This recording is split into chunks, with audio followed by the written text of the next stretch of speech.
कार्यक्रम माननीय श्री नवीन पट्टनायक आज अगस्ट 9 अंतर्राष्ट्रीय आदिवासी दिवस उपलक्षे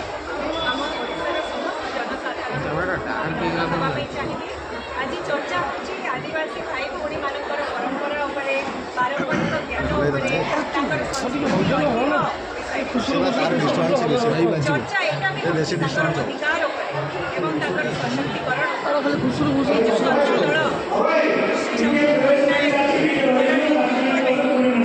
सदाबले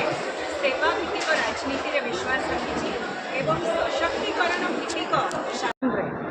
एम्पावरमेंट बेस्ड गवर्नेंस आउ सर्विस बेस्ड पॉलिटिक्स होची बिजू जनता दलर मेन आभिमुख्य से आपण देखिथे 24 वर्षर शासन काल रे मान्यवर श्री नवीन पट्टनायक अनेक एमती स्कीम गुड़िक आनी आमर आदिवासी भाई भौणी जोटा कि सारा देश में गोटे मॉडल होता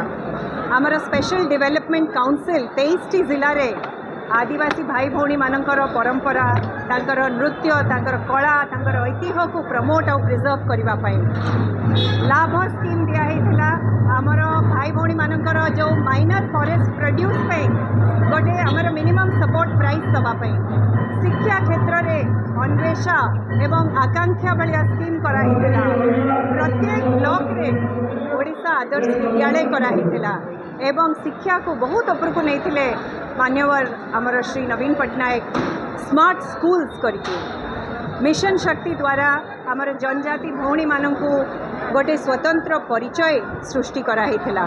आदिवासी भाई भौणी मानकर पूजा स्थली सेक्रेट ग्रोव्स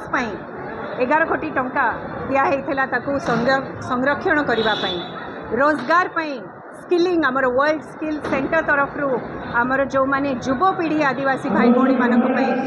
रोजगार भित्तिक कार्यक्रम निया होता एमती अनेक प्रोग्राम थिला केंद्र सरकार को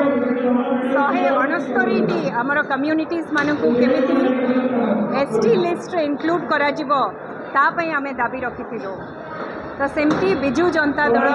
श्री नवीन पट्टनायक नेतृत्व में सदाबले अधिकार और सशक्तिकरण कथा कही शिक्षा सहित सशक्तिकरण संस्कार एवं ऐतिह्य एवं परिचय सहित रोजगार सो एथिरे मु आउ थरे आपण माने समस्त को आपण मानक द्वारा आजिकार दिन अभिनंदन जनाऊँ धन्यवाद जुहार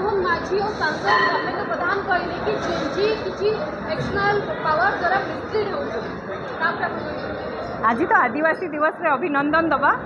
आउ ये जो कथा आप उठाऊँ यहाँ ओडिशा रे सबू गाँ गहली रे समस्ते जानती आम आउ कौन कहवा धन्यवाद जेनजी होचंती आम देशर भविष्यत आमे जेनजी बहुत गर्वित